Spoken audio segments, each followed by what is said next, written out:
Welcome, everybody, and welcome to Unchurned. I'm Josh Schachter, founder and CEO of UpdateAI and host of Unchurned. I'm here today with Ellie Wu. Ellie is the Vice President of Sales and Customer Success Excellence at Insight Partners. Insight Partners, if you're not in the VC founder fundraising space, you may not know all the VCs out there, but they're one of the brightest out there. They've been around for 25 years. They've invested $30 billion in startups, have had 50 IPOs within that group.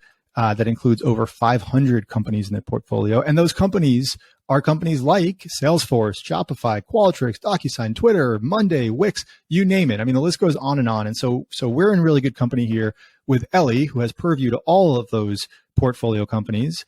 And she's in good company with those companies. So Ellie, thank you so much for being here today. Thank you so much, Josh. And I don't know if it's my headphones. I thought I heard you say Salesforce, but I think you meant Salesloft. Oh, my mistake. Yes. Not a problem. Thank you for VCs love to course correct me. So thank you so much for that. Not a problem. So tell us, Ellie, I want to hand over the intro a little bit to you in your own words. Because I know Insight really takes pride in being very operational with their companies and really giving that hands-on guidance and support. Tell us a little bit about what you do at Insight.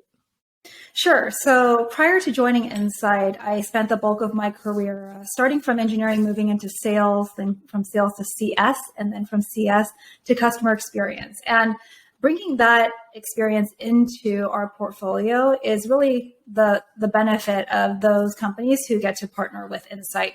We have folks who are functionally aligned, and we're called operators. That's what the folks on the investment side call us. And it's because we have operating experience.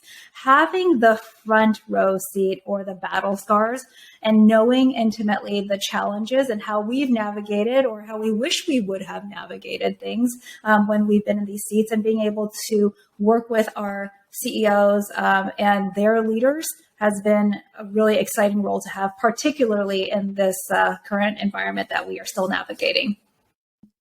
And what are some of the like tactically speaking, what's some of the stuff that you work on with your portfolio companies? Because I think it's such an amazing benefit for a company to have resources like you. So what exactly does that look like? Yeah, we definitely partner with our investment team to look at how do we, it could range from everything from evaluating companies' post-sales structure and performance. It could also be helping them build, advising around what do I do when I am looking to move from a segmented approach to a multi-product segmented approach. So advising on those key areas, and then also hiring, making sure that we connect great leaders with our portfolio companies based on what they need, because not every company needs the same type of leader. Some need somebody who's more commercially oriented. Others need somebody who's more familiar with the operational value-driven approaches through implementation or onboarding. Some people need something very focused on enablement. So that's the range of the things that I get involved with our portfolio companies. Awesome. Before we move on, I want to get to know you a little bit. I like to do this with all our guests. The name of our podcast is Unchurned. We want to be raw. We want to be authentic. So in that spirit, a couple of very quick questions for you. No, nothing too complicated. Where were you born and where do you live today? I was born in Taipei, Taiwan, and I live just outside of Seattle, Washington today. And what's something that some of your colleagues, Portcos, would be surprised to know about you?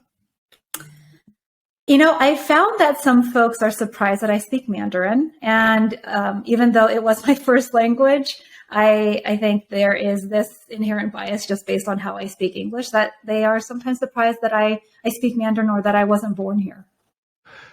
Who's someone in your career that you've really looked up to, whether you've known them or not directly? Who's somebody that you've looked up to? Oh, there's so many. I've been really fortunate to know some really exceptional women.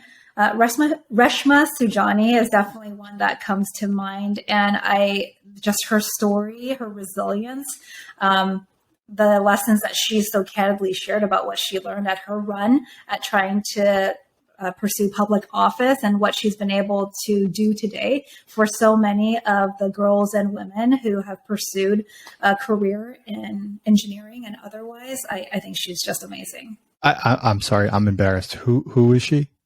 So she founded Girls Who Code, and then she wrote a fantastic book, which is, I think it's called Pay Up. I cannot believe I'm drawing a blank on that, but we'll definitely send you some more information following our chat, Josh. You're on the spot. That's fine. I'm putting pressure on you. And again, for everybody listening that wants to look her up, what's her name?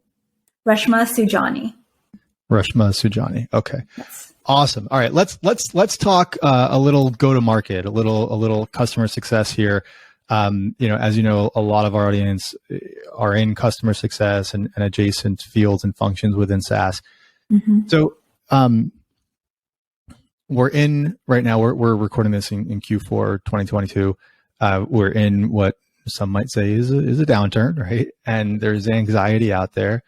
And I've been going around to some CS conferences, and you hear just a lot about metrics and numbers, and there's this, it feels to me like there's just this intense focus right now on making sure that CS is really demonstrating its own ROI. Mm-hmm. And I want to get some of your thoughts on that and how you see that manifesting inside of your portfolio companies. Yeah. So the analogy that comes to mind and what we're seeing here, I don't know if you remember what it was like when you were in your 20s or early 30s, when you could really pretty much do a lot and you'd be fine, pop up the next day, pull an all-nighter, not an issue. Then you get to a certain age in your life where all of that can catch up to you. And then you're like, whoa, this next doctor visit is giving me a lot of data that isn't exactly the best news. What do I need to do and calibrate? And what's my assessment going to be of everything that's happening here so that we can right size things or make some adjustments so that there's more longevity, right? And so if we take that and that experience, I think some companies are going through that now. And it's mainly driven by the uncertainty, mainly on the top line growth. So previously it was growth at all costs, or hey, I could hire more people and push that number higher. And we're moving out of that stage where there's a lot more critical review being done of, okay, that's great. That's your NRR. What did it take to get to that NRR? What are the resources and investments required to do that, or even hit any number? So I'm seeing a lot of the efficiency metrics come to the forefront. So whether it's the CAC, customer acquisition cost, or the customer retention cost, the efficiency around how you're doing business is moving to the forefront, because as you have this uncertainty around that top line growth, the other lever you can control is what does it take to run this business and how efficient are we being with what we have? And the efficiencies here, you're referring to sales dollars, to marketing and advertising dollars? I think everything's on the board. Everything's on the board. People operations. What does it take for you to close the sale? What does it take for you to keep a sale? All of it. Yeah. So let's talk now to customer success leaders. What's your advice to them about how they should be going into 2023? They're maybe by now they've already submitted their budgetary goals for the next year, but how should they be positioning themselves and their goals for their team and their needs? Yeah, so there's going to be a resource that beyond sharing the details around Reshma with you, Josh, I will also share our latest sales KPI summary report. It is a fantastic report, and it sets the groundwork and the framing where I think a lot of the CS leaders can benefit from looking at this lens, because this is how your sales partners are looking at it. This is likely how your CEO is looking at the business. And so being able to calibrate your conversations around what matters most. So if you're an early stage company with less than 10 million ARR, you may want to think about, okay, what are the impacts I have on win rate, expansion bookings? Are there any correlations we're seeing between NPS and gross retention? And then also being able to zoom that out to say, okay, if we're looking at the numbers, how might gross retention actually impact sales and their sales targets based on what I'm able to do? And being able to speak to your partners and your boss within this context with that kind of business framing beyond the traditional CS metrics, I think that can only help strengthen the position our leaders can have going forward. Every organization is going to need to lean on their customer base more than recent history, maybe not more than ever, but definitely in recent history. And so being able to make these shifts and make the conversation with this knowledge is going to be so powerful for CS leaders. It sounds to me like you're saying that CS metrics are still a little bit misunderstood or not understood by leaders, and maybe perhaps that you almost need to explain them in context of the numbers that people are usually looking at, like top line metrics, right? And say, okay, great.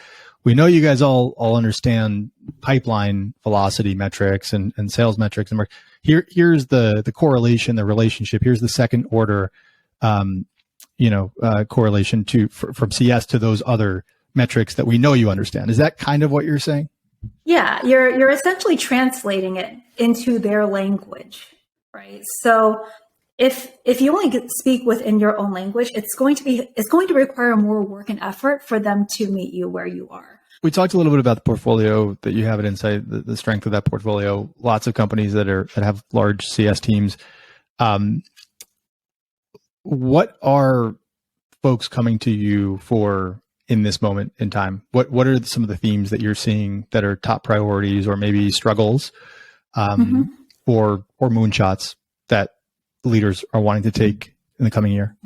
Yes. Well, with just a few minutes left, we can't solve for world peace, but the things that leaders are looking at is how do we start thinking about the doing more with less is nothing new to CS leaders. We've almost always had to do more with less.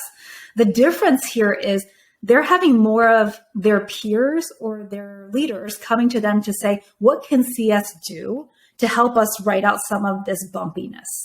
That's a new conversation that's coming into the view.